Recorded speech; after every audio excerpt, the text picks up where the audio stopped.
Hola a todos y todas, bienvenidos y bienvenidas en nombre del Departamento de Historia del programa Historia Viva del Ibero. Nos da mucho gusto que nos acompañen.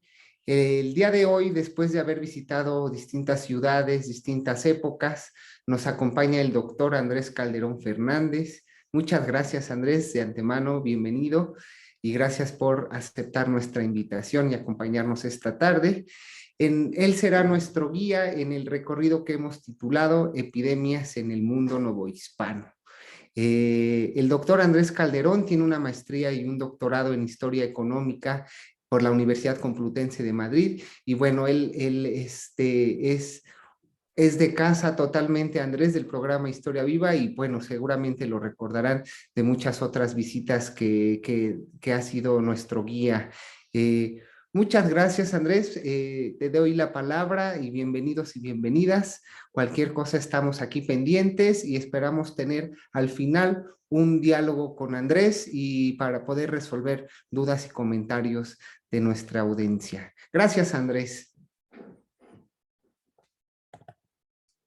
A ver, ahí no sé si ya me escuchan bien. Bueno, pues antes que nada el agradecimiento a Gabo de esta invitación. Creo yo que pues la primera vez que vamos a hacer esta suerte de pues recorrido virtual, ¿no? Pero en el caso mío, a veces no sé si esto es realmente pues una conferencia o es una cosa pues híbrida como entre un paseo, ¿verdad? Y el propio, y una propia clase o curso, no lo sé. Espero nada más sencillamente que les guste. Y, ¿verdad? Pues les comparto, a ver si esto ya espero que haya.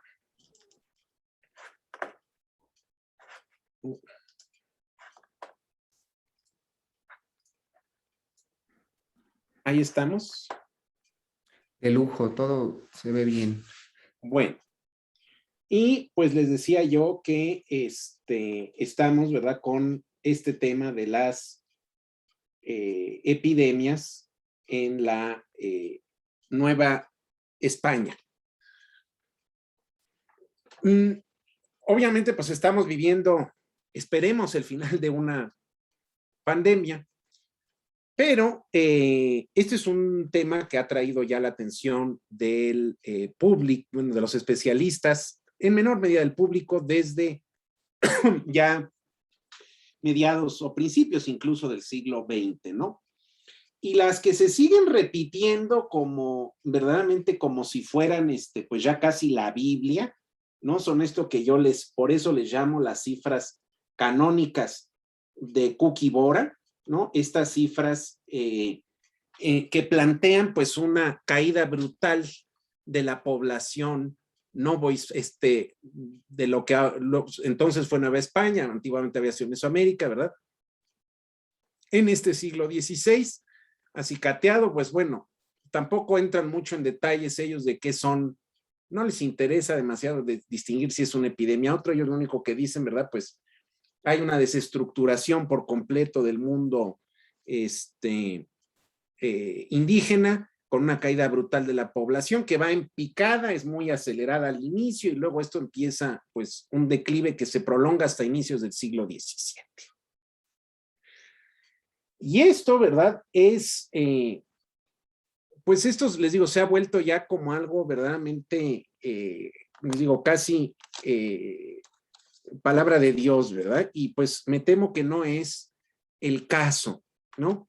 Ahora, una cosa es que uno diga, está mal esta cifra, que es lo que yo les voy a explicar ahora, y otra cosa es que uno diga, ay, no hubo una catástrofe demográfica. Por eso digo, pues es como preguntarse si sale el sol todas las mañanas. No, pues sí sale, o sea, sí la hubo. Pero tan importante, o sea, más importante incluso que eso, es estimar los ritmos, los momentos de caída, las causas, o sea, sí que esto es importante. Y el problema de las cifras de Cook y Bora, que como pueden ver son las más maximalistas, o sea, las que más exageran esta caída demográfica, pues es que están suponiendo verdaderamente,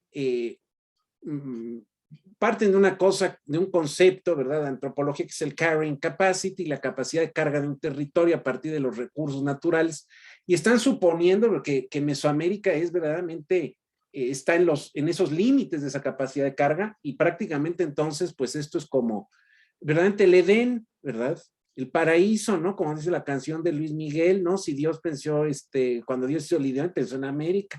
No, pues así es la América de la cabecita del señor Cook y Bora, ¿no? Este es un cuadro de Países Bajos, ¿no? De barroco, pero ya como ya hay América, ¿verdad? Pues ya llegaron los pavos al paraíso también, como de que no. Y esto, ¿verdad? Pues la pregunta más bien es, ¿de verdad esto es el Edén? Y por muchas razones, pues lo que podemos pensar es que esto no es el caso. De entrada, no es ningún Edén epidemiológico. A ver, hay muchas menos zoonosis, que son estos saltos de enfermedades de animales a seres humanos. ¿Por qué? Porque tienen muchos menos animales domésticos que los que existen en el viejo mundo. Y por viejo mundo me estoy refiriendo desde Japón hasta Finisterre, ¿sí? Entonces, sí, claramente hay menos enfermedades zoonóticas en general, parece que hay menos enfermedades, pero esto no es una zona libre de padecimientos. Hay un montón de relatos de códices, ¿verdad?, precolombinos, donde hablan de hambrunas, donde hablan de epidemias, donde hablan de una serie de cosas. Y, por ejemplo, ¿verdad?, algo que se ha encontrado en huesos por prácticamente todo el continente son esto que estamos viendo aquí, que ustedes van a decir, pues es una calaca, pero está hollada, ¿verdad?, aquí. Son daños sifilíticos. Entonces, la sífilis claramente es una enfermedad de origen americano. Esto nos ha algún tiempo estuvieron destanteados los especialistas, porque de repente pues resulta que en las zonas de Europa del Norte, por allí por donde anduvieron los normandos, vikingos anexos, pues también hay algunas muestras de presencia medieval de sífilis. Y claro, pues los vikingos, ¿verdad? Pues cuando cruzaron a Norteamérica, que esto ya está más que documentado, pues seguramente, ¿verdad?, que en cuanto tuvieron a 3 indias a la mano, pues se les fueron encima, ¿verdad?, y pues se llevaron el regalito. Y pues por eso hay monjes por allá en Irlanda y en Escocia, nos han encontrado, ¿verdad?, con estas marcas sifilíticas, aunque aparentemente la sífilis sufre una mutación justo entre ese siglo XII y el momento de la conquista, que la hace mucho más agresiva, ¿no? Y por ende viene ahí sí ya el gran choque de sífilis en Europa a partir, pues ya de las campañas italianas de los ejércitos españoles de 1494. Así a veces así de rápido, ¿verdad? Viajan las enfermedades. Otras tardan más en hacer el cruce, ¿no? Porque esto depende mucho de una cosa que son los vectores, ¿no? ¿Cuál es el vehículo de conducción? ¿No? Entonces hay veces que o cuánto dura una enfermedad activa, cosas con las cuales ahora estamos muy familiarizados con esta pandemia, pero pues que los historiadores andaban un poco desencaminados. La otra cosa también les digo, el carrying capacity pues es muy relativo, ¿no? Porque casi que se imaginan como si todo Mesoamérica fuera la cuenca de México, y eso realmente es insostenible. Digo, por ejemplo, Valle de Tlaxcala, Puebla, Tlaxcala, efectivamente tiene una temporada de lluvia que permite una buena cosecha, pero después tenemos unas secas duras, calores, sequías, ¿verdad?, heladas. Pues entonces esto tampoco es el Edén, y entonces esta capacidad de carga hasta dónde da, ¿no? En todo caso, lo que han hecho son extrapolar estos señores Cook y Bora las condiciones extraordinarias del Valle de México, de la Cuenca de México, a otras zonas que, les repito, no es el caso. El sistema Chinampero, pues sí, lo hay también en algunas partes del Valle de Toluca, pero realmente es una cosa básicamente de esta cuenca, ¿verdad? Ahora, ese sistema Chinampero lo que ha provocado en términos poblacionales es una absoluta explosión demográfica precisamente en esta cuenca. Cuando los españoles se topan con ella en 1519, pues todos, la coincidencia es de que aquello está llenísimo. Y efectivamente, los trabajos de Sanders y compañía, los temas arqueológicos, lo que han encontrado es una población de entre millón y millón y medio, cuando mucho, de habitantes en esta cuenca de México. Lo cual, pues, para la época es muchísimo. Sí. El Reino de Portugal tiene una población más o menos semejante, y el Reino de Portugal es bastante más grande que esta cuenca. O sea, entonces, realmente sí es un área hiperpoblada, y todo apunta a que, por lo menos en esta zona, aunque también en el Valle de Puebla, Tlaxcala, y tal vez también en los de Cuernavaca y de Toluca, estemos al borde, por esto les digo, maltos en Mesoamérica, estén al borde de una crisis maltusiana. Una crisis derivada de que la población ha crecido más que los recursos disponibles, los recursos, primero que nada, alimentarios. Y esto se va volviendo un proceso, ¿verdad? Que está esta invención de las chinampas en torno al siglo X-XI, no son más antiguas, y entonces lo que vamos a tener, ¿verdad? Es que esto permite aumentar enormemente la productividad agrícola, crece la población que tiene recurso a más alimentos, también esto atrae migración, ¿verdad? Pues ahí cuando llegan los mexicas y compañía, y eventualmente entonces, ¿no?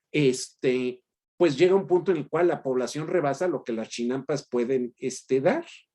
Todo apunta a que esto es lo que se topa Cortés, una Mesoamérica, por lo menos en la cuenca, y también en estos otros, en el Puebla y Puebla, Tlaxcala, y tal vez en las otras zonas, al borde de una crisis maltusiana.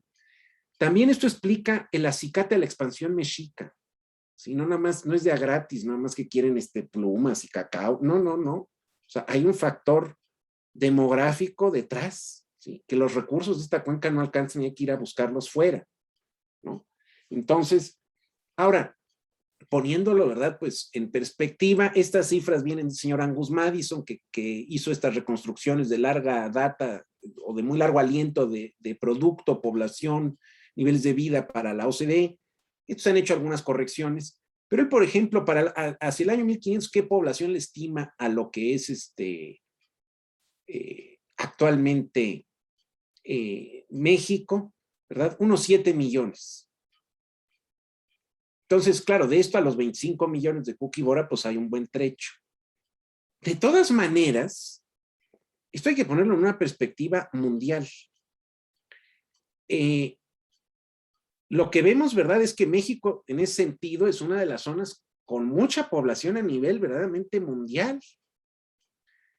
Con una población semejante o tal vez incluso superior, porque esto Vicente Pérez Moreda lo ha corregido a la baja, de la España del momento. ¿Sí? O sea, es una zona de todas maneras con mucha población, pero pensar, ¿no? Que tiene o sea, esto no es ni China, ni Japón, ni la India, ¿sí? Que son otra historia, como pueden ver, chinos han sido un montonal desde siempre, ¿verdad?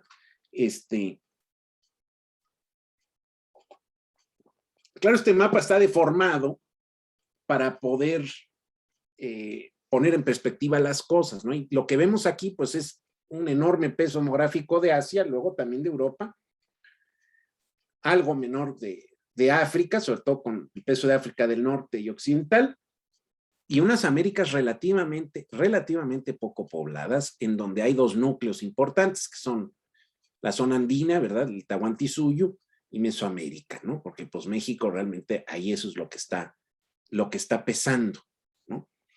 También les digo, esto de ponerlo en las estimadas de Cookie-Bora en un contexto internacional, también dices, pues oye, como que algo aquí no me cuadra, ¿sí? En cambio, estas cifras, unos 7 millones, esto suena mucho más razonable. La otra cosa que de por sí no cuadraba mucho con este relato es considerar, a ver, si la población se está cayendo y cada vez más rápido, ¿como para qué van a hacerse estas iglesias de las cuales tenemos unas cuantas, estos conventazos del siglo XVI por toda la Nueva España? O sea, aquí hay, y además, resulta que el auge constructivo de esto, como lo vamos a ver ahorita, es cuando se supone que ya la población cayó, pues como que algo no nos está haciendo mucho sentido, ¿no? Debido pues entre el chauvinismo, un nacionalismo malentendido, hemos perdido de perspectiva lo notable que es esta fiebre constructora del 500 mexicano o novohispano. Porque tenemos 80 conventazos de estas dimensiones, como el de Tecamachalco, ¿verdad? Digo, es un ejemplo en Puebla, pero luego tenemos cosa de unos 150 más de medianos a chicos, más de 200 conventos construidos en cosa de unos 60 años, 70. Y hemos, les digo, perdido de perspectiva el significado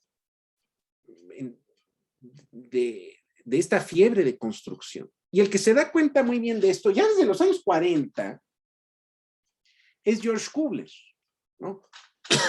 Kubler, que por eso digo, está haciendo una historia del arte muy a la Brodel total, con bien todos los aspectos, ¿verdad? Pues dice, oiga, esto no lo hizo Campanita y el Hada Madrina, ¿verdad? Esto lo hizo gente. Entonces, ¿dónde está esta gente? ¿Qué pasó con esta gente? ¿O de dónde había tanta gente? ¿No? ¿Verdad? Sumando, ¿qué es lo que él se encuentra? Pues la fiebre constructiva en los años 40, 50, y luego un gran salto en los, en los años, esto arranca a los 30, 40, luego pega un salto para los 50, 60 y alcanza el cenit en los 70 y luego se hunde.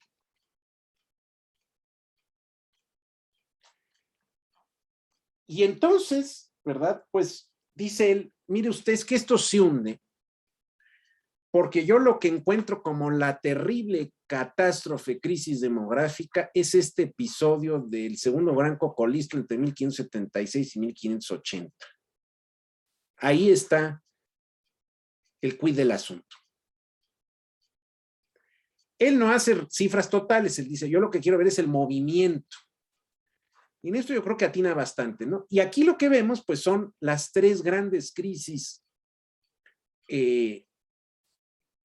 demográficas del 16, ¿no? Las tres grandes epidemias. La viruela, el primer cocolistla, y luego, claramente, el más grave, el segundo del 76-80, porque además después de a diferencia de los otros episodios que habrían tenido estabilidad o incluso cierta recuperación, pues aquí lo que vemos es un estancamiento, ¿verdad? Una no tendencia a la recuperación, por lo menos en algún tiempo. Y pues cuando estos señores, ¿verdad? Fansander y compañía, Roy y compañía, se dedicaron a reconstruir salarios, que esto muy cuestionable, pero bueno, la tendencia es clara, pues andaban ellos como que, ay, pues no entendemos por qué los salarios no acaban de levantar, sino hasta justamente los años 80, ¿verdad? Ahí sí empiezan la carrera para arriba y entonces luego ya van a alcanzar niveles elevados por el resto de la época virreinal en la Ciudad de México. Pues, si resulta que ellos están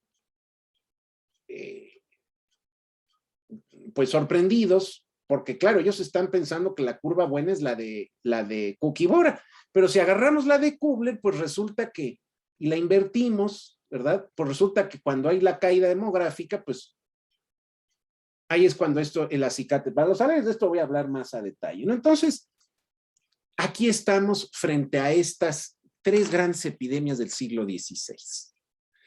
La primera, ¿verdad? Esta viruela que se da justamente al momento de la conquista. La viruela que además está cobrando, tiene una serie de variantes este virus, ¿verdad? Pero resulta que la variante más dura, más potente, es justamente la que está empezando a proliferar en Europa en el siglo XV, ¿verdad? Eso por una parte. Y luego, por otro lado, pues es efectivamente una enfermedad que se topa con una población virgen, una población que no tiene defensa alguna contra ella. Y eso significa que son susceptibles de contraerla, pues la inmensa mayoría de la gente. Aunque como con todas las enfermedades, y qué mejor ejemplo lo que hemos vivido ahora con este coronavirus, hay gente que sale resistente a ella y gente que le pega con tubo, ¿no? Por ejemplo, Cuitláhuac, el sucesor de Moctezuma, ¿verdad? Su hermano, pues enferma y muere de esta viruela. Pero sabemos que su sobrino Cuauhtémoc anda para arriba y para abajo, ¿verdad? Y no le pasa nada, ni le da ni le pega, ¿sí? Entonces, no es que el 100% se pueda contagiar, pero sí un porcentaje muy alto. Y el tema es que va a haber un porcentaje muy alto que se va a enfermar, ¿verdad? Y va a morir. Entre otras razones, porque como pueden verlo, pues aquí esta pobre mujer está atendiendo a uno, ¿verdad? Y luego están todos los otros enfermos. Es que están en tanta gente enferma y tanta al mismo tiempo que luego no hay uno que cuide del otro. Luego no hay uno que le dé de comer al otro, que le dé de beber. Y comer en aquella época tiene alguna gracia, no es como ahorita de que, ay, agarro, ¿verdad? El Rappi y pido Uber Eats y aquí tengo la comida en la puerta. Pues no, ¿verdad? Así no funcionaban las cosas. Entonces, son muchas cosas las que se concatenan, ¿verdad? Pues para que esta viruela resulte tan mortífera. Ahora, algo que yo he hecho para el siglo XVI y que mi intención es continuar haciéndolo para el resto de la época virreinal, es poner, ¿verdad?, en perspectiva dónde se dan estos fenómenos epidémicos y dónde tenemos realmente un reporte cierto, una crónica, un informe, una carta que nos esté hablando por lo menos de que una enfermedad, la que sea, se dio allí. Porque si hacemos una lista, que fue lo que hizo la señora Elsa Malvido en los años 70, no, pues dices, esto es una epidemia permanente, porque prácticamente no hay años sin reporte de epidemia, pero no va a ser la lista, hay que ubicarla geográficamente. ¿Y dónde encontramos entonces reportes, verdad, de la viruela? Pues en este corredor entre el Golfo y el Valle de México. En cambio, ¿verdad? Tenemos solamente reportes laterales, por ejemplo, hacia el sur, hacia el Valle de Toluca, y prácticamente con toda seguridad esto no llegó al Imperio Tarasco, a la zona purépecha. ¿Por qué? Porque alguien que está virueloso, como bien lo muestra la imagen, está postrado. Y no es como de que ahorita pido mi Uber, ¿verdad? Y me voy aquí por allá, o me voy al aeropuerto y me trepa al avión y acabo por el otro lado del mundo enfermo. Estoy enfermo y estoy postrado. Porque además, peor aún, esto es bien importante tenerlo en cuenta, en un territorio como es Mesoamérica, ¿verdad?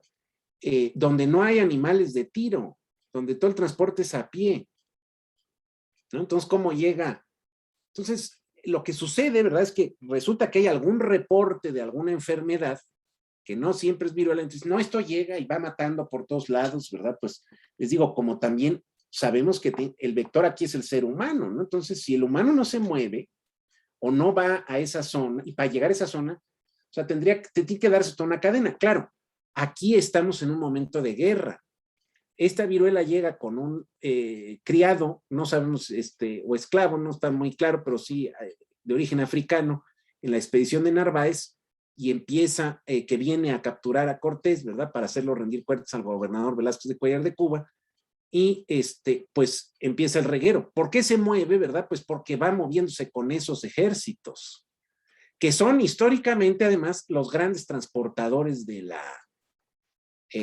las epidemias, ¿eh?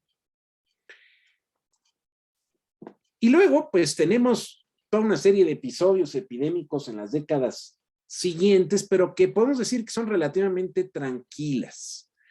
Tenemos identificado, ¿verdad?, el sarampión que golpea entre 1531 y 32, y tenemos reportes de como tal, como sarampión, en Michoacán, en el altiplano, Valle de Tlaxcala, incluso en Chiapas. En el caso de Jalisco, dice, hay peste muy grande, cámaras de sangre por esos años, ¿verdad? Y luego, pues, reportes de viruela, rebrotes de viruela entre 1538 y 1542 en el Valle, en Puebla, Tlaxcala y en Chiapas, ¿verdad? Y, claro, el sarampión lo que pasa es que nuevamente se encuentra con una población virgen, pero es una enfermedad mucho menos virulenta, mucho menos dura de lo que es la viruela. Aún así, pudo haber matado en estas zonas entre un 7, un 8, un 10% de la población, ¿no? Si la anterior se había llevado, el tema es que justo son las zonas más densamente pobladas las que les están pegando, ¿verdad? Otra vez las enfermedades. Esto también lo estamos viendo ahorita con esta pandemia, ¿no? Donde más circulan las enfermedades es en zonas urbanas, en zonas densamente pobladas, ¿no? Y después, pues, tenemos güey cocolistli. Güey cocolistli, güey cocolisti, está escrito de un montón de maneras, y del cual tenemos un montón de reportes por todos los medios, y que va a azotar a buena parte de Nueva España entre 1544 y 1548, ¿no? Aquí, por ejemplo, Códice Teleriano Remensis, ¿verdad? Pues ahí están ligados los 2 años 44, 45, ahí a los cerros de muertos, literalmente, ¿verdad? Entonces, y esta es como la pregunta de los 64,000. ¿Qué es esto del güey cocolistli? Cocolistli aparentemente es un medio genérico para enfermedad. Y lo de güey, pues acuérdense que es el aumentativo gran enfermedad, gran peste. No acaba de estar de claro del todo qué es. La sintomatología, pues, igual que pasa un poco ahora con el coronavirus, ¿verdad? A unos les pega diarrea, a otros o sea, en general parece que es un tema inflamatorio, ¿verdad? El caso del coronavirus me refiero, pero se manifiesta inflamando, pues, distintas cosas dependiendo de la persona. Y lo que sucede con este güey cocolistli es que igualmente tiene un repertorio bastante amplio de manifestaciones, y entonces, pues, resulta un poco difícil como, bueno, ¿y de esto de qué va? De las cosas en las cuales hay la coincidencia, ¿verdad? Es que, sobre todo en esto que llaman los pujamientos de sangre, la gente echando sangre por la boca, o sea, es una enfermedad que provoca estos episodios hemorrágicos, la gente echando sangre por la boca y echando sangre también por las narices. Claro, en algunos casos hay exantema, ¿no? Los brotes de ronchas en la piel, en otros no los hay. Y entonces la pregunta de esto, y sí es importante, ¿verdad? Es ¿qué es? Porque fíjense la cobertura geográfica, ¿no? La cantidad de reportes que tenemos para estos años, desde la zona de Occidente, ¿verdad? De la Nueva Galicia, pasando por Michoacán, todo el altiplano, Puebla, Oaxaca, incluso Chiapas. O sea, una gran epidemia. Y les decía yo que esto es importante, preguntarnos qué es, porque el tema también es entonces cómo viaja. Obviamente, donde tenemos más reportes, pues son las zonas más densamente pobladas, ¿no? Y yo aquí tengo la teoría, bueno, ahora hicieron unas excavaciones ahí en Tepozcolula, que han identificado restos de salmonela,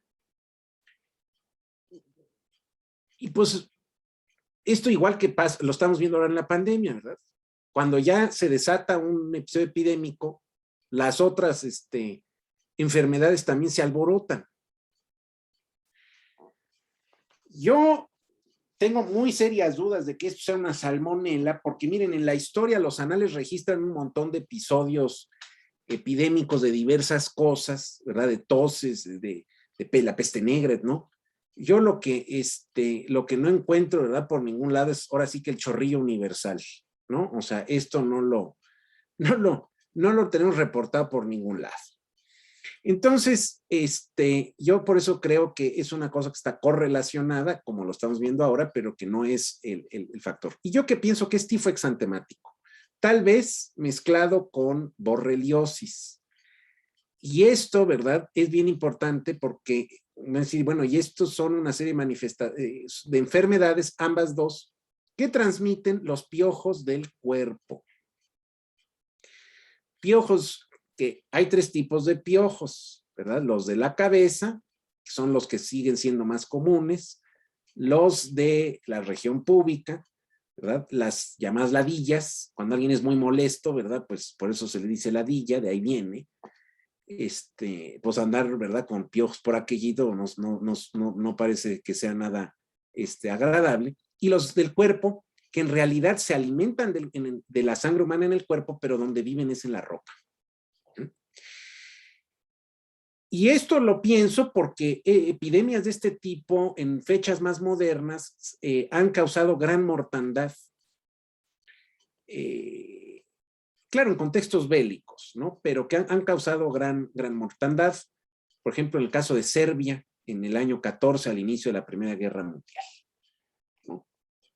Y ahorita voy a explicar un montón de estas cosas. El asunto es que, bueno, este primer episodio epidémico grave posterior a la viruela, pues por un lado lo que va a convencer a las autoridades, incluso a quienes se resistían a esto, de que hay que aplicar estas leyes nuevas que ha dictado Carlos V en 1542 y que buscan, como lo dice, ¿verdad?, leyes y ordenanzas nuevamente hechas por su majestad para la gobernación de las Indias y buen tratamiento y conservación de los indios, que deben de guardar en el consejo y audiencias reales que en ellas residen por todos los otros gobernadores, jueces y personas particulares de ellas.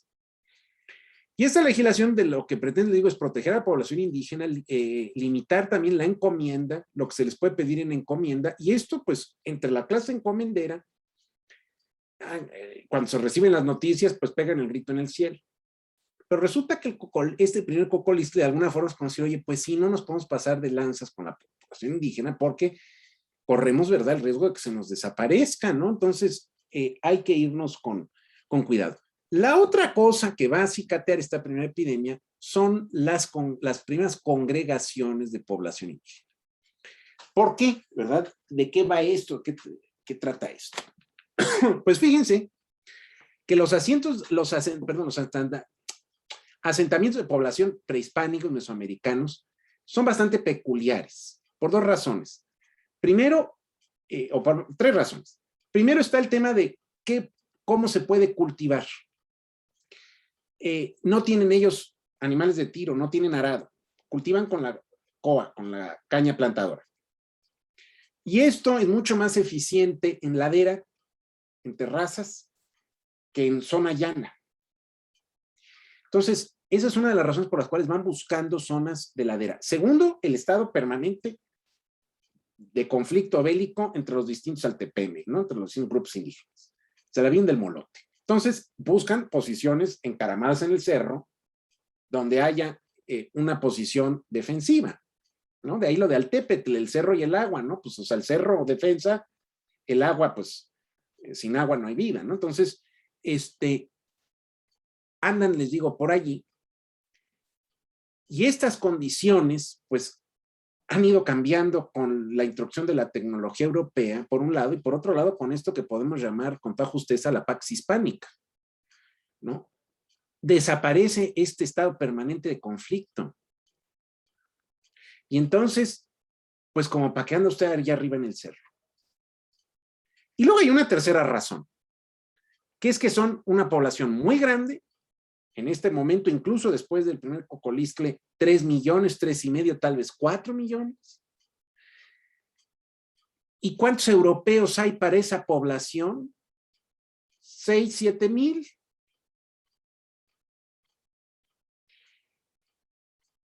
Cosa de 1,000 frailes y sacerdotes, cuando mucho.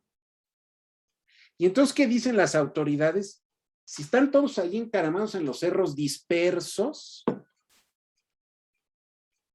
no hay forma de controlarlos, de cobrarles el tributo, de evangelizarlos, ¿no? Porque pues el fraile ni tiene rayos X, ni tiene, para saber qué están haciendo, ¿verdad? Ni tiene aquí a ver el WhatsApp, mándame a ver imagen de dónde andas, qué andas. Pues no, tiene que estar yendo, ¿no? Entonces, pues a lo mejor hay un fraile para atender a 30,000. Pues no hacen milagros, ¿verdad? Aunque ellos luego sí dicen que también hacen, ¿no? Pero pues, se hace lo que se puede. Entonces, el segundo virrey, Luis de Velasco,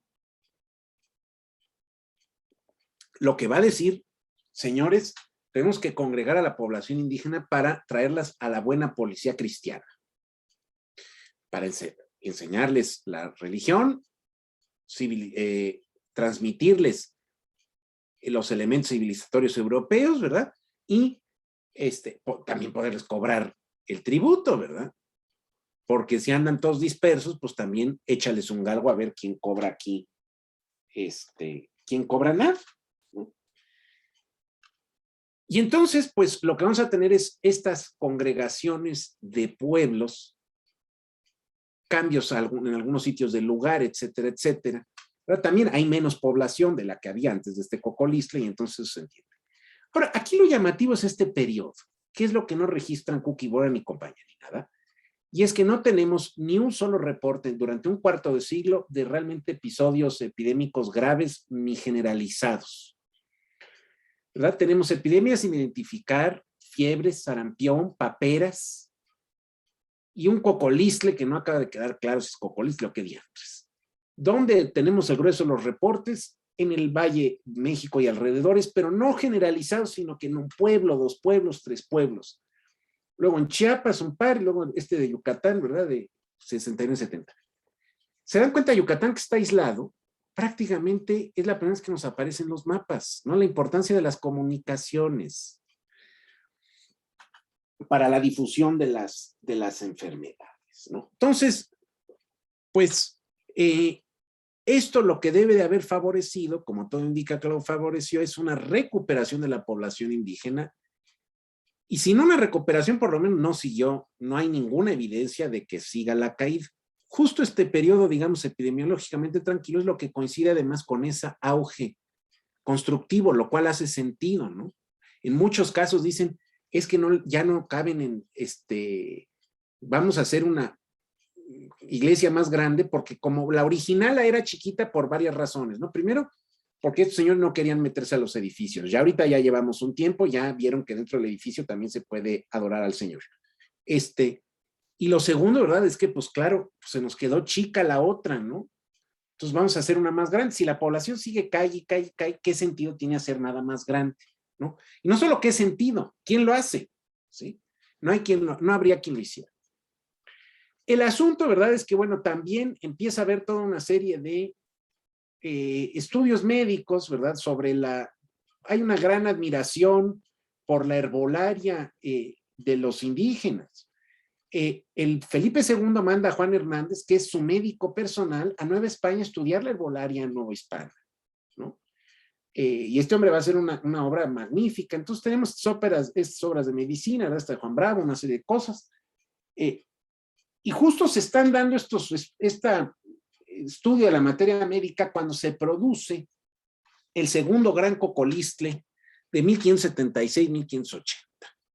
Que nuevamente aquí sí, vean en el lapso de estos 4 años, tenemos reportes desde Chiapas, ahora sí hasta Zacatecas, por toda la Nueva España, ¿verdad? Oaxaca, nuevamente Puebla, Tlaxcala, Valle de Toluca, Michoacán, o sea, no hay sitio de lo que es propiamente Nueva España en ese momento, de donde no tengamos estos reportes de este segundo gran cocolistle, ¿no? Ahora, el tema es por qué, ¿verdad? Esta gran epidemia se haría hasta este entonces y no antes. ¿Por qué sería esta más grave que otras, ¿verdad? Una cosa que luego se nos encanta, que bueno, que luego, por mucho que un Brodel y compañía, y muchos otros nos han dicho que lo importante que es la geografía, ¿verdad? Para entender los fenómenos históricos humanos, luego se nos olvida. Se nos olvida el carácter terriblemente montañoso, complicado de esto que es Nueva España, México, ¿verdad? Y las limitaciones, por ende, que hay al transporte. dadas estas razones. Lo segundo, les digo, es que no hay animales de carga de tiro. Y estos, aunque los traen los españoles, pues llevan un tiempo en reproducirse y de hecho se reproducen a tasas verdaderamente prodigiosas, ¿no? Entre el clima, la relativa abundancia de recursos, la inexistencia de depredadores naturales, pues se multiplican verdaderamente, les digo, de manera prodigiosa.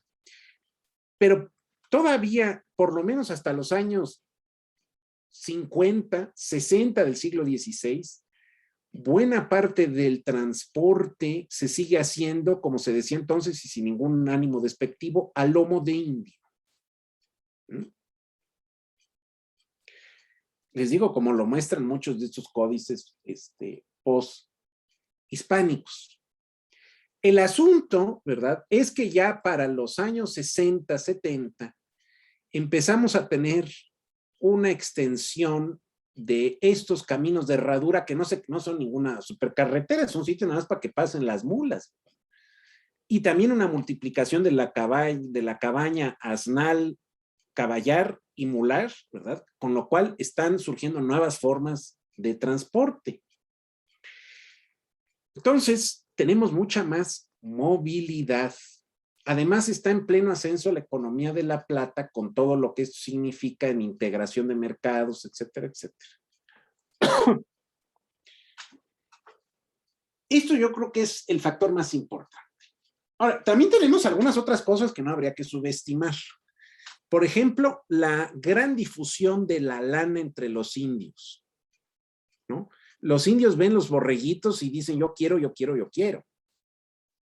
¿Por qué? Porque ¿qué textiles tienen ellos disponibles anteriormente? Pues algodoncito, ¿verdad? Y el ixtle. Y yo ya los reto a que salgan una mañana como la de hoy, con un algodoncito o en taparrabos, pues, y en vez de, o con un ponchito de lana, ¿no? Pues te vas por el de lana seguro. Entonces, esto también, justamente si pensamos que este cocolistle es tifo, esto también es muy importante. La vestimenta, ¿sí? Porque la ropa de lana se lava menos, se lava peor y le gusta mucho más a los benditos piojos para reproducirse, ¿sí? Mucho más que lo que pueden ser los algodones y los ixtles. Y a la altura de los años 70 tenemos evidencia de que en las zonas altas, porque además de ¿dónde se da la epidemia? Justamente en las regiones interiores más bien frías. No tenemos reportes de cocolistle en tierra caliente. Si fuera un tema intestinal, donde más proliferan las cosas es justamente en zonas calientes. Entonces, como que les digo que no, esto de la salmonela yo no me lo compro. Y entonces, ¿verdad? Con el tema de la lana, estamos ayudando también al vector, que sería el piojo del cuerpo humano. Y luego una tercera cosa que puede parecer una tontería, pero que no lo es. Una de las cosas que los frailes llevan insistiendo desde el inicio, ¿verdad?, es que la gente se vista, por un lado, que no anden medio desnudos, aunque esto, les digo, cooperan bastante bien los indios, porque si no se vestían más en épocas precolombinas, es porque el textil era carísimo, ¿sí? Escaso. Incluso ese algodón, ese ixtle, no se crean que son hiperabundantes, ¿sí? Entonces, la clase dirigente anda muy vestida, ¿no? Pero el pueblo anda medio en cueros porque no hay con qué, ¿sí? Pero la otra cosa que sí que, eso sí que sí es cierto, son de las cosas que al indigenismo le encanta repetir. Ay, los europeos son unos guarros de aquí se bañaban y se bañaban.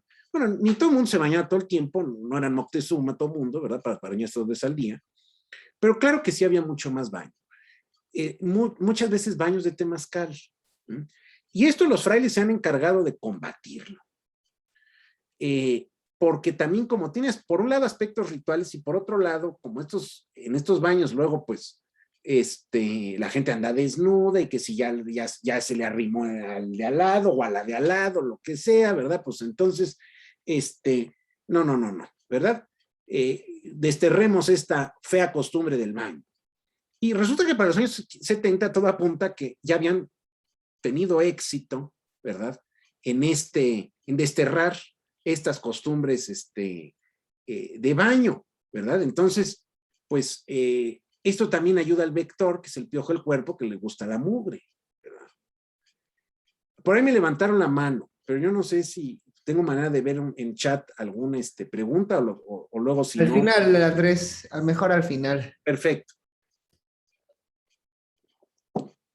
Ahora, dicho esto, ¿verdad? Pues yo he hecho estas reconstrucciones, he ajustado las cifras de Kubler con un par de posibles escenarios. Lo que vemos, ¿verdad? La primera caída más o menos fuerte, el segundo cocolistle, ¿verdad? Una cierta recuperación, no demasiado espectacular, pero sí recuperación hasta 1576 y luego ya la caída gorda, ¿verdad? Y ese estancamiento posterior. Esto se aprecia mucho mejor si lo movemos a escala logarítmica, ¿sí? Precisamente para notar porcentualmente dónde está el golpe más grande y claramente es este segundo cocolistle. Y esto tiene este segundo cocolistle tiene una larga cauda, una larga consecuencia de transformaciones. Primero todo apunta a que es el gran, lo que finalmente hace triunfar paradójicamente la evangelización. ¿Por qué, verdad? Porque a los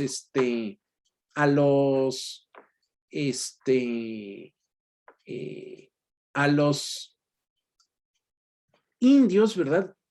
Tenemos reportes de este segundo cocolistle que ellos van con los frailes y les dicen, oye, padrecito, fíjese, acá atrás del santito tenemos escondido, detrás de San Isidro Labrador, ahí tenemos al Tlaloc. Y Diosito nos está castigando.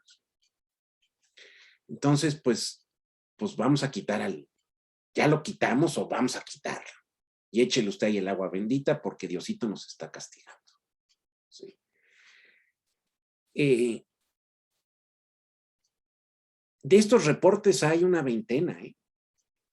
Hay quien dice que si los frailes les echan, los exageran, etcétera, etcétera. Yo no creo que sea el caso, ¿no?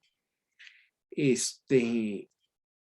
todo caso también, ¿verdad? Además de, les digo, creo yo, consolidar el tema de cristianización, también todo esto apunta, ¿verdad? A que, bueno, se está cancelando el proyecto de esta sociedad de conquistadores, donde están los encomenderos, como los señores de esta sociedad, etcétera, etcétera, que la corona ya lo venía queriendo acotar desde la década de los 40, pero que lo había logrado solo limitadamente.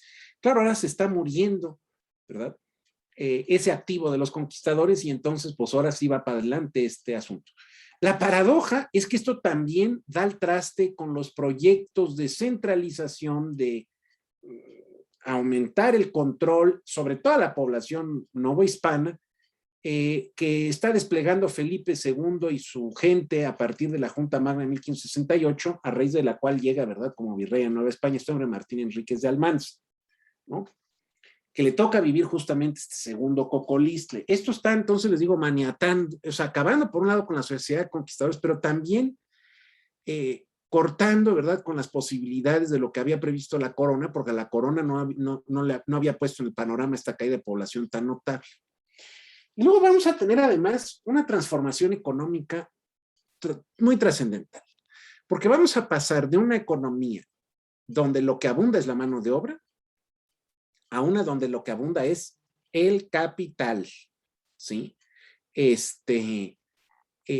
también esto de la mano con el despegue de la minería, ¿no? Y por ejemplo, ¿verdad?, pues, ¿qué es lo que vamos a ver después de este cocolistle? Lo que se ha visto después de grandes episodios epidémicos en economías ya más o menos monetizadas y con salarios, como fue el caso, por ejemplo, de Londres o de general de Europa, después de la peste negra, que es lo que está comparando estos dos fenómenos, señores Falsamen y compañía. Un aumento muy significativo de los salarios reales, o sea, del poder adquisitivo de un salario. Porque también el mercado laboral es un tema de oferta y demanda, entonces al escasear la oferta, pues sube el precio, o sea, es el salario. Y entonces lo que tenemos, ¿verdad?, es esta subida muy notable, ¿verdad?, de los salarios. Y luego además, bueno, otra serie de factores, pero vean que van a mantenerse en zonas muy elevadas, realmente, pues solamente tenemos esta caída importante justo antes del momento de independencia, pero bueno, eso no es motivo ahora, pero bueno, la reacción similar, les digo, a lo de la peste negra. La otra cosa, ¿verdad? Es que también estos cocolistas están desestructurando ya también pues los restos de lo que queda de los viejos altepemes. ¿Cómo altepemes? Le hace con una clase de pipildin, de nobleza indígena poderosa al frente. ¿Sí? No tenemos ya más esto. Porque también su base de poder es justamente el control de esa población indígena. Entonces tenemos dos fenómenos, ¿no? Por un lado, una segunda ronda de congregaciones que empieza a impulsar este hombre, el conde de Monterrey, ¿verdad? Y de esto hay un montón de ejemplos en el archivo general de la Nación y en el de Indias también. Vean ustedes, por ejemplo, ¿verdad? San Francisco, Xicochimalco, lo que actualmente llaman Xico, en la zona de Veracruz, ahí ven ustedes el cofre, el que ahora se llama cofre de Perote, que entonces era el cofre a secas. Lo de Perote lo viene de ese señor Pedro Ansúrez, que tenía una venta, o sea, un mesón para viajeros al pie de la montaña, y era muy grandote, ¿verdad? Entonces, pues le decían Perote por Pedro Grandote, ¿verdad? Y entonces le quedó esto lo de Perote.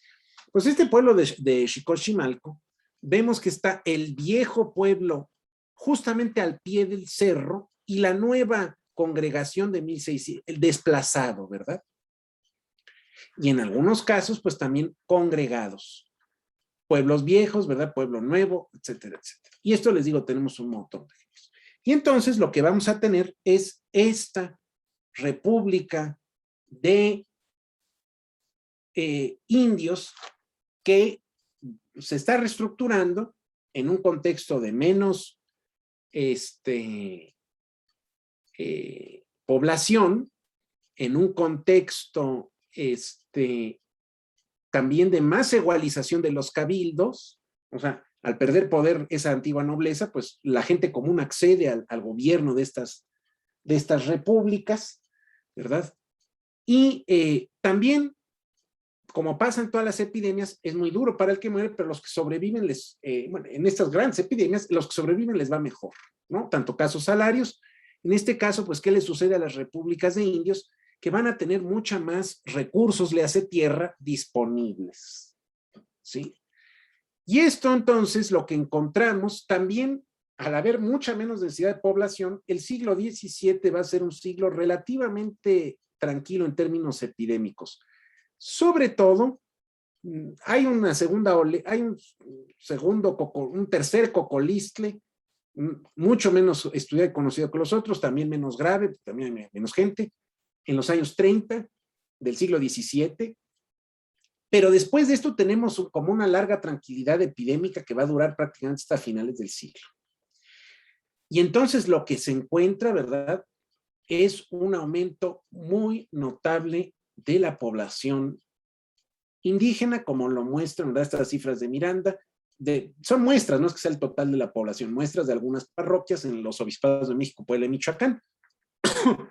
¿Verdad? En el caso de México, la diferencia es cosa de un 30%, en el de Puebla es escaso 20%, en Michoacán un aumento de más del 50%, ¿no? Entonces, un proceso de recuperación de la población indígena importante.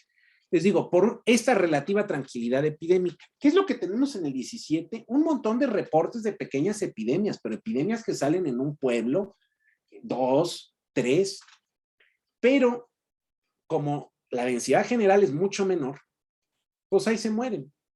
Sí. La posibilidad que tienen de golpear, como habían tenido el 16 con población más grande, pues no, sencillamente no la tienen, ¿no? Otro caso, ¿verdad? La zona de la Barca en la Nueva Galicia, pues la caída, la del año 30 yo le pongo muy entre comillas, pero la del 50 es real, y vean del 50 al 1605 la caída brutal, pero ya para mediados del siglo la recuperación está francamente en marcha, y bueno, y esto va a continuar claramente durante el siglo XVIII. al punto de que para 1790, cuando se hace el censo de Revillagigedo, hay más población de la que había a mediados del siglo XVI, ¿no? Y les digo, en este siglo de recuperación, pues hay también un montón de manifestaciones de que lo que muestran es una población indígena que está en recuperación, que además económicamente le está yendo bien, ¿no?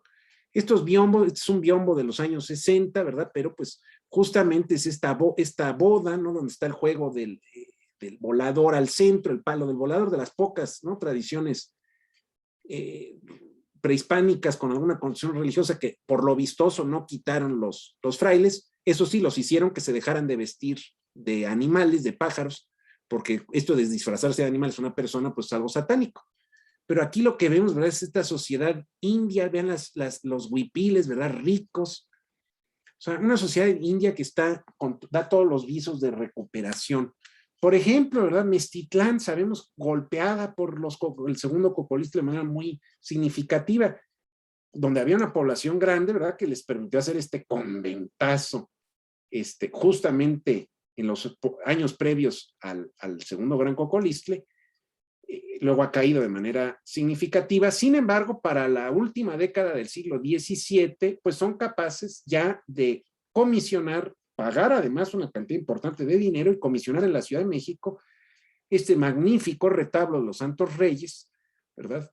Salomónico, precioso, que está en el interior de ese mismo sitio, ¿verdad?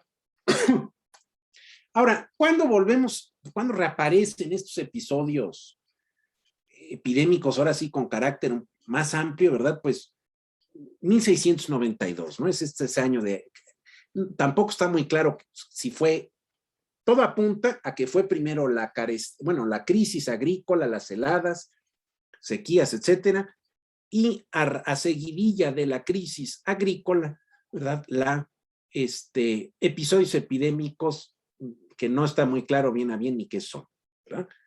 Pero bueno, pues esta crisis le toca vivirla al virrey conde de Galve, la sortea más o menos bien, aunque le toca el terrible motín de la Ciudad de México en 1692, que se cargan el palacio, se cargan el ayuntamiento, ¿verdad? Y pues queda la pobre plaza hecha una tristeza, ¿verdad? Esto es este cuadro de Villalpando famoso, ¿verdad? De la colección de Lord Methven, justamente que lo que muestra es ese proceso de reconstrucción del palacio y el proyecto del Parián y demás, porque entonces todavía no están construidos, ¿no? Entonces lo que vemos en el siglo XVIII es una vitalidad en general en toda la sociedad, pero si hablamos de la población indígena, que es la que había estado diezmada por las españolas, también vemos esta vitalidad y la vemos en un montón de cosas. Por ejemplo, esa vieja clase dirigente, aunque ahora tiene menos poder político y demás, algunos de ellos, sobre todo los que tienen buenos contactos dentro del mundo español, pues han conservado dinero y han conservado posición, ¿no? De las cosas que se quejan amargamente es de que sus hijas que entran a los conventos, pues luego con dificultad llegan a prioras abadesas y entonces van esa nobleza indígena de la Ciudad de México va a empujar la creación hacia 1718-19 del convento de indias capuchinas casicas de Corpus Christi, proyecto que recibe, ¿verdad?, el apoyo del Marqués de Valero, ¿no? Y entonces, pues, este edificito que ahora se le ha hecho notarios, que está ahí enfrente de la Alameda, bueno, ni tan edificito, ¿verdad?, este convento de las monjas indias, ¿no? Ahí está la foto ahora, bueno, hace unos años ya, pero, y justamente el interior, ¿verdad?, con el Marqués yendo a inspeccionar su obra, ¿no? Luego de las cosas que también en el siglo XVII y sobre todo XVIII se van a acelerar y que se vuelven vehículos también de recuperación demográfica, es el mestizaje, ¿sí? Porque claro, ya estos no son estrictamente indígenas, pero con el aporte, por un lado, español, por otro lado, el aporte negro, ¿verdad? Porque el siglo XVII es el siglo negro de Nueva España, pues la población total va en ascenso, ¿no? Ahora, tenemos un segundo, o más bien un episodio epidémico muy serio en el siglo XVIII, que es el Matlazáhuatl de 1736-39. Por donde vayamos, ¿verdad? También esto hay reportes por prácticamente toda la Nueva España, una crisis horrenda, ¿verdad?, de mortandad. De hecho, lo vemos aquí, por ejemplo, y aquí la podemos además seguir con mucha más precisión porque ya tenemos archivos parroquiales de buena calidad en muchos sitios, ¿no? Por ejemplo, este libro de entierros, a partir de los libros de entierros en Sinacantepec, pues tenemos este golpetazo del Matlazáhuatl. Que sí tenemos absoluta claridad que es tifo exantemático. Muchas fuentes de la época hablan indistintamente de Matlazáhuatl o Cocolistle. Entonces, yo por eso otro factor más para pensar que los del 16 también son este tipo de enfermedad, ¿no? En algunos sitios es claramente la crisis más grave. Luego tenemos una crisis dura, ¿verdad?, de viruelas a inicios de los años 60, dependiendo de la zona, en general rara vez más fuerte que la del Matlazáhuatl, pero de todas maneras en algunos sitios pega. Las hambres y enfermedades derivadas de estas del año 85-86, que en esta zona de Sinacantepec vean que sí hay, pero no es tampoco demasiado seria. Sí lo es más de párvulos, pero de adultos no tanto. Y luego el último grave episodio epidémico de la historia nuevohispana, con el cual cerraremos, ¿verdad?, el tifo en los años de guerra, que nuevamente, o sea, otra vez el tabardillo. Esta bendita enfermedad nos acompañó hasta la Revolución, ¿eh? En la Revolución todavía causó estragos muy serios.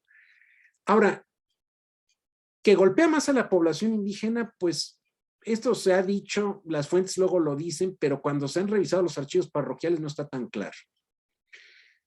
Vean, en el caso de este mismo sitio Sinacantepec, en el año 37, ¿verdad?, adultos indios, sube un montón la mortalidad a mediados de año, empieza a bajar hacia agosto, pero luego vean la de adultos españoles, ¿verdad?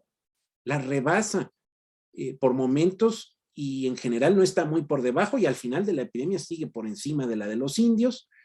Párvulos de indios alcanzan el pico antes que el de españoles, pero luego vean, el de españoles tiene el pico más grande de la serie, y luego además cuando el resto de las variantes están calmándose, la de españoles está peor que la de indios. ¿Sí?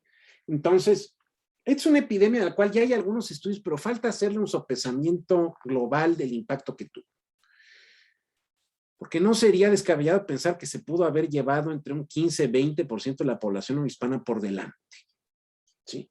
El asunto es que estamos ya en el siglo de la Ilustración y las ideas que hay ya de higiene, con todo y que es tempranito, en el siglo no tan, bueno, fuera del periodo que se le suele relacionar con la Ilustración, pero es que ya hay ciertas ideas higiénicas cuyo gran promotor es el entonces arzobispo virrey Juan Antonio de Bizarrón y Eyarreta. Bizarrón, por ejemplo, dicta la creación de 8 hospitales temporales en la Ciudad de México para recibir a los indios, a los mendigos, a la gente que esté convaleciente, etcétera, etcétera. Llevan, insiste en la limpieza de la ciudad, una serie de medidas que en realidad son lo que hacen remitir la pandemia o la epidemia, ¿verdad? El señor se pone las pilas y así como en la Ciudad de México, pues se va haciendo también en el resto de la Nueva España, ¿no? Tiene una reacción francamente notable este arzobispo virrey, pero pues también, ¿verdad?, es un hombre de su tiempo y no le confían todo a nada más esto del hospital, ¿verdad? Pues para eso tenemos a las imágenes, a las cuales hacen pasear para arriba y para abajo. Ahí hay una lista de la cantidad de procesiones que hay a principios del año 37 de los santos de todos los conventos, los suben, los bajan, nada acaba de funcionar. Esta epidemia fue durísima en la Ciudad de México. Aquí sí ya se contaron los muertos con exactitud, más de 40,000. Fue muy, muy duro. Y finalmente, pues por ahí de mediados del año 37, se deciden a hacer algo que no habían hecho, entre otras razones porque no tenía fama de ser eficiente para este tipo de asuntos epidémicos. Ella era la patrona contra las inundaciones, la Virgen de Guadalupe. Y entonces, pues sacan a Guadalupe en procesión y realmente lo que empieza a surtir efecto, bueno, por un lado el curso natural de la misma epidemia, pero por otro lado son estas medidas sanitarias modernas, ¿no? O más modernas por lo menos, y entonces, ¿verdad? Pues sacan a a Guadalupe, ¿verdad? En procesión, y esto es lo que recoge esta obra de Cayetano Cabrera Quintero, Escudo de Armas de México. Digo, en realidad tiene que ver mucho más, por ejemplo, la mejora que hay, las provisiones, digo, sanitarias, los hospitales. Este es el Hospital Real de Natural, es uno de el hospital, hasta en ese momento, más importante de la ciudad para los indios. Obviamente, pues esto ya es una foto del siglo XX que el pobre estaba totalmente dado al queso, pero es una gran, ¿verdad?, institución hospitalaria, como lo pueden ver ustedes en este plano que está en el archivo de Indias. Curioso de esto, ¿verdad? Además de la buena reacción sanitaria, pues aquí está el otro lado, ¿no? El Matlazáhuatl es el gran promotor del culto a la guadalupana. Es el que termina llevando a Guadalupe a todos los rincones de Nueva España y que está detrás del proceso de su jura como patrona en 1746 y luego finalmente el reconocimiento de esta jura, muy atrevida políticamente, por cierto, por Benedicto XIV en 1754, ¿verdad? Claro, esto no nos lo cuentan los aparicionistas, ¿verdad? O sea, esto no pasa por ahí. Y les digo yo, esta vitalidad del mundo indígena en el siglo XVIII, pues, o sea, resulta que sí, el golpe es fuerte, pero la recuperación también es relativamente rápida, ¿no? Por ejemplo, la zona de Oaxaca salió bastante golpeada, pero de la mano de la cochinilla, pues está viviendo en la segunda mitad del 18 un momento verdaderamente de auge, ¿no? Este pueblito, ¿verdad?, que está ahí en la Sierra de Ixtlán, bueno, Ixtlán, ¿verdad?, que es ahora llamada Sierra de Juárez, que actualmente es una zona muy pobre, ¿no? Pues la iglesita es bonita, pero cuando uno se le cae la mandíbula es cuando ve los interiores, ¿verdad? O sea, la riqueza que tiene que haber habido en estos pueblos debido a la grana, ¿no? Lo cual nos habla de una recuperación demográfica. Ahora, también, ¿verdad? Por ejemplo, las zonas mineras, pues salen avante del golpe de este Matlazáhuatl. La zona, por ejemplo, la comarca de Tlalpujagua, pues claramente, ¿verdad?, está teniendo todo el siglo XVIII, ¿verdad?, un crecimiento. Ahí ven recuperación a partir de mediados del 17 y un crecimiento importante en el 18, ¿no? Aunque bueno, aquí el momento de auge está justo a fines del 17 precisamente, y ese aumento del 4% es un aumento que es debido a migración, ¿no? Porque una población preindustrial, tasas de crecimiento del 1% son muy notables, del 1,5% ya son excepcionales, no existen estas del 4%, ¿no? Pero bueno, lo que nos habla es una región minera y también lo que les decía yo, el influjo de otros grupos, ¿no? No indígenas o incluso de indígenas de otras zonas, pues también hacen recuperar la población. Esto, por ejemplo, se nota pues, en la arquitectura, ¿no? La parroquia es una cosa básicamente de 17, 18, muy notable, una iglesia importante, ¿no? Ahora, después de aquel episodio, les decía yo, pues sí hay momentos de crisis, pero lo notable es que como sea, se sale avante de ellos.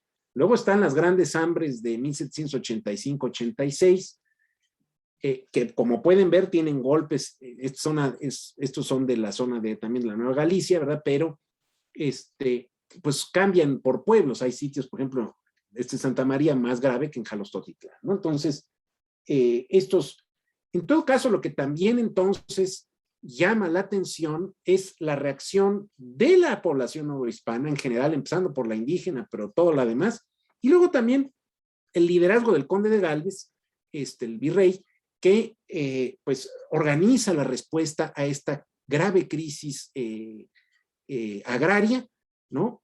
Que luego está desatando un episodio epidémico a causa del cual incluso morirá el propio virrey, ¿sí? O sea, de esto no está exento nadie, ¿no? Como lo vemos ahora con esta epidemia, sí le va peor a los pobres, pero nadie está exento de ellas, ¿no?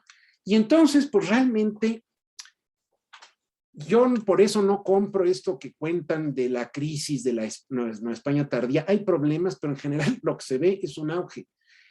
Y notablemente entre los pueblos de indios.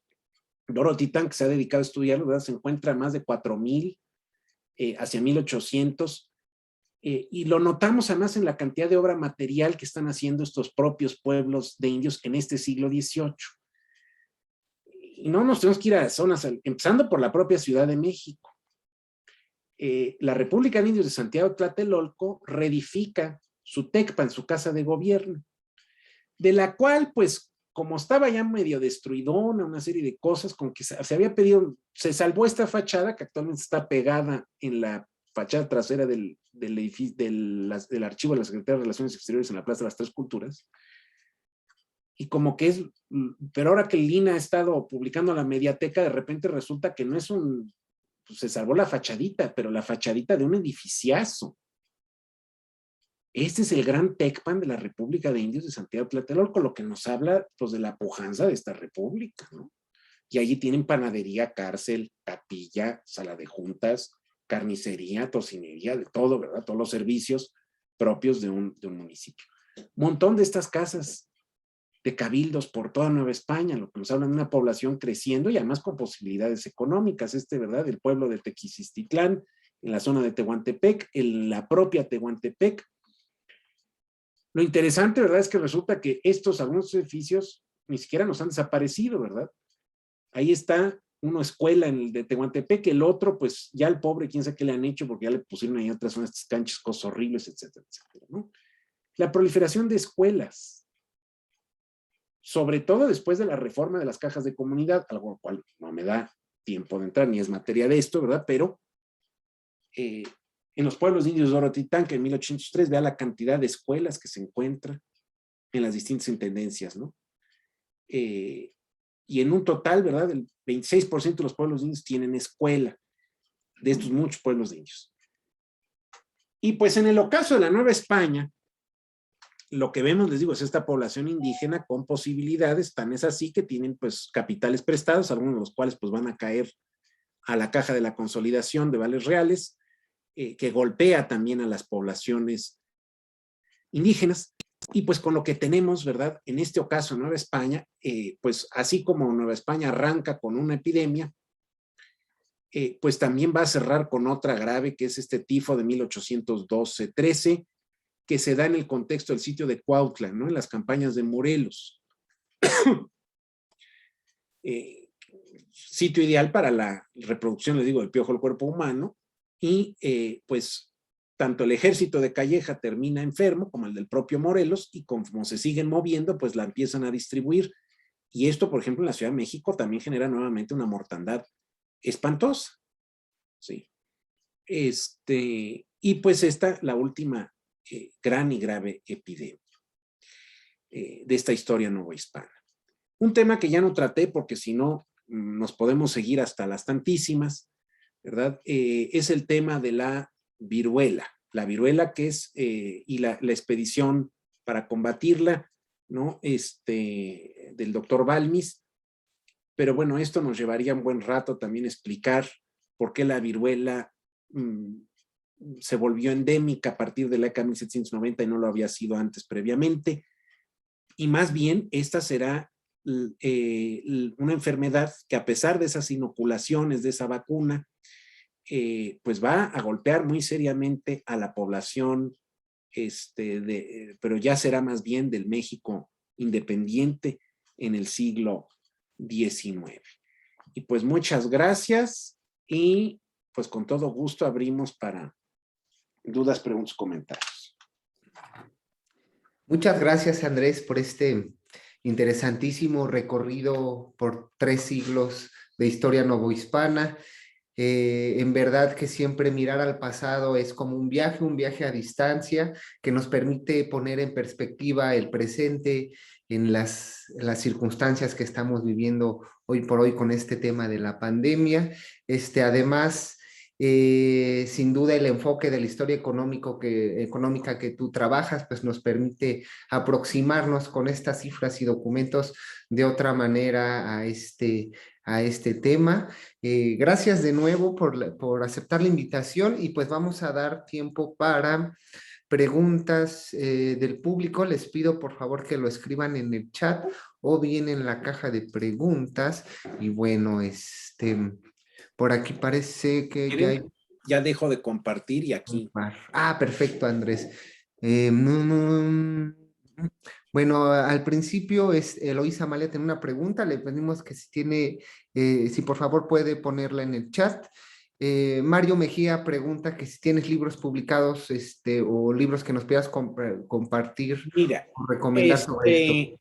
mira, para el tema yo tengo un capítulo de mi tesis doctoral justamente sobre la crisis demográfica del siglo XVI. Trabajé un postdoctorado de un año en el Instituto Mora, del cual todavía no sale lo que debe salir, pero bueno, habrá un, un libro, una monografía precisamente sobre la crisis demográfica del siglo XVI.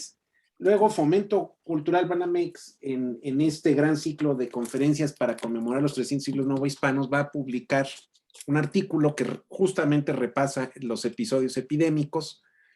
Y luego, si alguien quiere ver el catálogo, está este libro que coordinó Virginia García Costa, América Molina, etcétera, etcétera, que son los desastres agrícolas en México. Este tomo 1 justamente abarca la época virreinal. Lo que pasa es que, bueno, también aquí viene el tema agrario, porque muchas veces van de la mano, ¿no? El asunto es que, bueno, a ellos les tiene más preocupado el tema estrictamente agrícola que propiamente el tema epidémico, pero para hacer el catálogo, pues es justamente esto con lo que estoy yo trabajando, y tiene información riquísima y una bibliografía muy amplia. Y los libros, pues les digo, ahí está la tesis doctoral de la Complutense, la pueden ustedes descargar sin ningún problema. Si me buscan Universidad Complutense y tesis doctoral Andrés Calderón, sale seguro.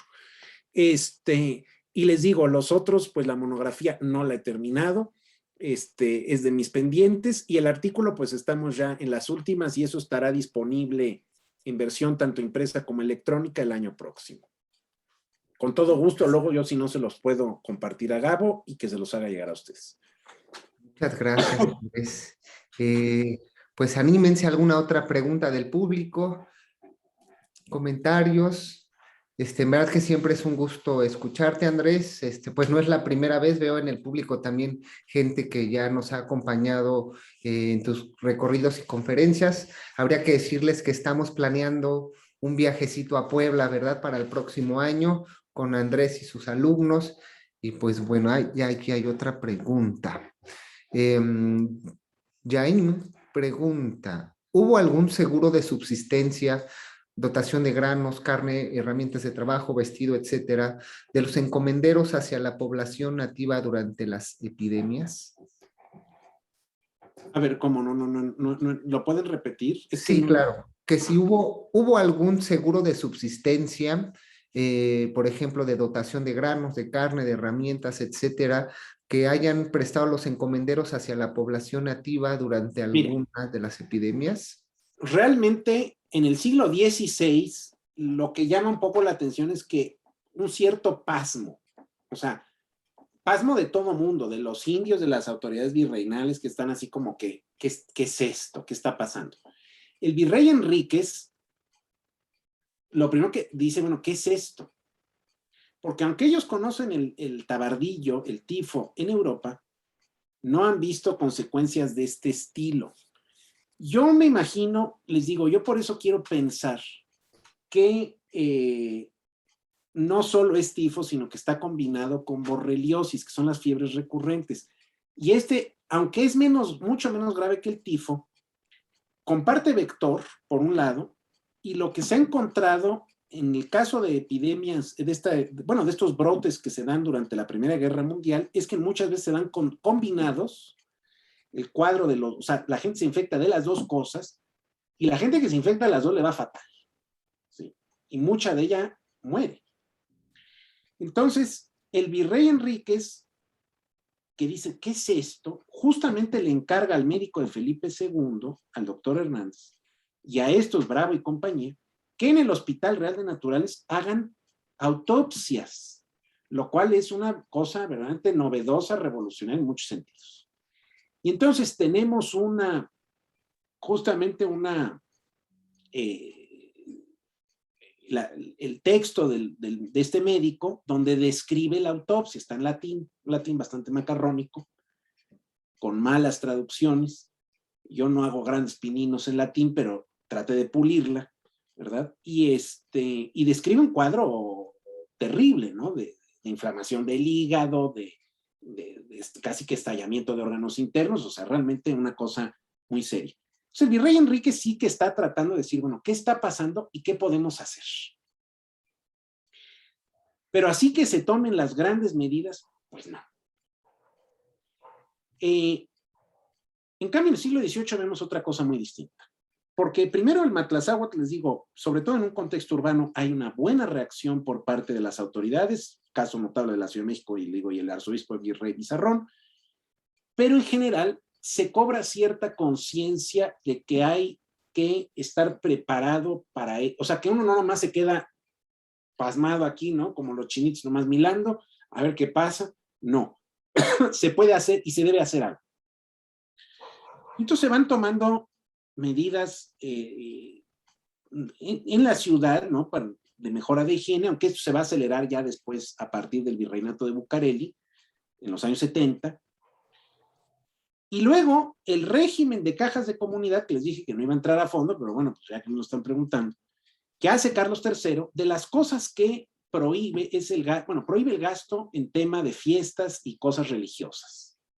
El gasto del dinero de la caja de comunidad. Y entonces determina que ese gasto solamente se debe de dar para fines útiles. Y por fines útiles pueden ser caminos, las casas consistoriales, o sea, el propio ayuntamiento, como los que les mostré yo ejemplos, escuelas, que es en lo que muchos pueblos van a decidir gastar, pero también contemplan depositar ese dinero en las subdelegaciones o en las cajas reales, dependiendo del caso, y que ese dinero sirva en caso de crisis. ¿Qué ocurre? Que pues los indios dicen, oye, pues como recurrentemente hay crisis de subsistencias, más que incluso las epidémicas, no suena tan mala idea, vamos a guardar el dinerito. El asunto es que la corona tira mano de esos pocos recursos que se han juntado, porque tampoco eran demasiados, en la guerra contra Inglaterra, en 1778-83. Y claro, los indios dicen, no, ya salió el peine, ¿sí? Ya le sonó el cascabel al gato. Usted quiere que metamos ahí el dinero, no para nuestras crisis, sino para las suyas, ¿no? Que son sus guerras. Entonces, ¿sabes qué? Cuernos, no los gastamos. ¿En qué nos los gastamos? Pues en nuestras casas, en nuestras escuelas, etcétera, etcétera. Pero como sea, no dejaba de haber remanentes, aunque fueran pocos, ¿no? Y demás. Y esos poquitos remanentes que se han juntado entre el año 83, 84, 85, sí que se usan, por ejemplo, para comprar grano, para ver qué se puede hacer. En el año 86, cuando se da la crisis, ¿no? Donde interviene también el virrey Gálvez. Entonces, allí sí que hay una intervención, digo, para comprar granos, para apoyar en la medida de lo posible. Herramientas, una serie de cosas, no tanto, ¿verdad? Pero sí que hay allí una intervención de las autoridades a todos los niveles para apoyar a la población, porque les digo, a pesar de que, por ejemplo, el maíz es cuando más caro se pone en toda la historia novohispana, sin embargo, se sale de la crisis relativamente rápido. ¿Sí? Y en vez de tener un brote epidémico severo, como pudo haber sido en casos anteriores, pues se corta también de alguna forma ese proceso gracias a esa reacción. Digo, el Estado Ilustrado tiene pues de entrada ya conocimientos más científicos, literalmente, y muchas más herramientas políticas, sociales y económicas a su disposición, que sí, se usan, la corona le interesa usarla sobre todo para sus guerras, pero pues que también tiene algún beneficio para la población. Pero les digo, yo creo que sí se ve el contraste porque una crisis de subsistencia como la del 86, que fue más grave que la de 1692, y vean lo que pasó en 1692, ¿no? El terrible motín, brotes epidémicos, o sea, una crisis considerable, con todo y que jamás subió tanto el el precio de los bastimentos, del maíz sobre todo, como lo subió en 1785, 1786, ¿no? Les digo, también influyen los conocimientos que hay, por ejemplo, en ese año hay la discusión de si se debe o no debe sembrar un tipo de trigo que le llaman blanquillo. Y uno de los médicos importantes de la ciudad escribe una cosa, Ambrosio de Lima y Escalada escribe una cosa que se llama espicilegio del trigo blanquillo. Y pero cuando uno lee sus argumentos para decir si se debe de plantar, no, es que el blanco es el color de la pureza, está en el manto de la Virgen. Y entonces, como es blanco el trigo, ¿verdad? Pues, y es color de la pureza, plántenlo. Y le salió, ¿no? Y finalmente fue de las cosas que ayudó a un trigo más resistente, que ayuda a que la cosecha el año siguiente sea de trigo, sea mucho mejor, y entonces se resuelva la crisis de subsistencia. Pero cuando ves la idea que hay detrás, dices, me recargo en la pared, ¿no? Porque digo, imagínate, ¿no? O sea, sí planta el trigo porque es bueno, porque es blanco, porque es el color de la Virgen y de la pureza y de la fe, ¿verdad? Pues no, pues estamos aviados, ¿no? Era un poco dar palos de ciego, la verdad. Igual que pudo haberlo sugerido, pudo haber dicho que también váyase usted qué argumentación haya podido dar, ¿no? O sea, ciencia cero, ¿no? Otra historia ya es en los años 30 y mucho más en los años 80, ¿no? Del siglo XVIII. Las reacciones también del Estado tienden a ser muy distintas, porque, les digo, hay otro conocimiento ahora sí ya propiamente, digamos, científico, pero luego también hay muchos más recursos económicos. El Estado borbónico es un Estado rico, poderoso, con lana, ¿no? Mientras que el Estado del siglo XVI, pues es un Estado con recursos muy limitados, en todos los sentidos. Hay por aquí un par de preguntas. Una que dice acerca de la Virgen de Guadalupe como campaña, ¿puedes comentar más? No entiendo mucho de qué va. Y luego me pregunta Eloísa que si Fray Bernardo de Sahagún habla de plagas que diezman a la población. Sí, o sea, le llaman plagas, pestes, etcétera, etcétera, pero justamente Sahagún es el que dice que son 3 pestilencias grandes que golpean, o sea, él lo tiene muy claro. La viruela, el primer cocolistle y el segundo cocolistle que le toca vivir a él, ya veterano, de hecho se enferma, casi no la cuenta, y está escribiendo justamente su historia de las cosas de la Nueva España, recuperándose justamente de este segundo cocolistle. Y lo de la Virgen de Guadalupe, con todo gusto lo contesto, pero no entendí la pregunta. Y no sé si tú tengas más preguntas en otros foros, No, todo bien. Emplearon el ayate. Pues a ver, no es, lo sacaron en procesión, porque desde muy al principio, miren, si quieren se los puedo leer, porque aquí justo lo tengo por acá abierto, ¿verdad? Dice, con motivo de una fuerte epidemia que se registra desde el mes de enero hasta marzo de 1737, se realizaron múltiples actos litúrgicos. Se trajo la milagrosa imagen de Nuestra Señora de los Remedios, que esa era la especialista en epidemias, porque todos los milagros también tenían especialidades.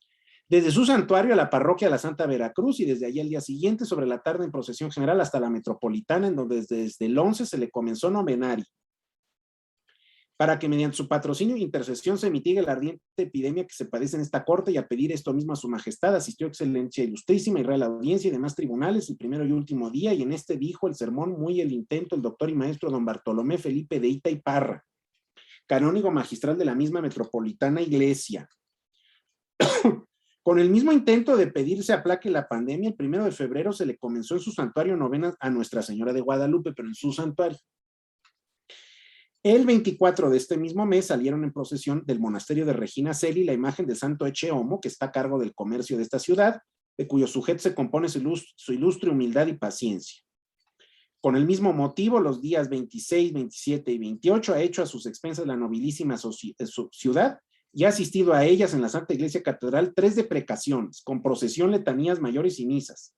La primera, la preciosa sangre de Cristo, la segunda, al Señor San José, y la tercera, al Señor de San Sebastián, y hará otras en marzo. En el mes de marzo hizo la nobilísima ciudad, asistiendo a ellas, deprecaciones con procesión, letanías mayores y misas a los gloriosos Santa Rosalía en Santa Inés, San Roque en San Lázaro, San Cristóbal en la Merced, San Antonio en Santiago y San Rafael en San Juan de Dios. En este mismo mes de marzo salieron devotas y penitentes procesiones de San Bernardo con su imagen, la del milagroso Santo Echeomo, el de Regina, y la del Señor San José que se veneran en su iglesia de Santo Domingo, la de Nuestra Señora del Rosario y de San Francisco, la del Señor San Antonio de Padua. A las dos primeras asistió el noble ayuntamiento y a la ilustre cofradía del mismo Señor San Antonio. También en el santuario de Nuestra Señora de la Piedad, extramuros de esta corte, a la deprecación que allí hizo, continuando en suplicar se aplaque la epidemia. O sea, se la viven rezando porque ya no están, se están aplicando medidas sanitarias, pero están desesperados porque la epidemia no cede, ¿no? Entonces, vamos para acá, a ver ya cuál de todos los santos doctores nos hace, o ya de plano, aunque sea la piedad, ya que tenga piedad la Virgen de nosotros.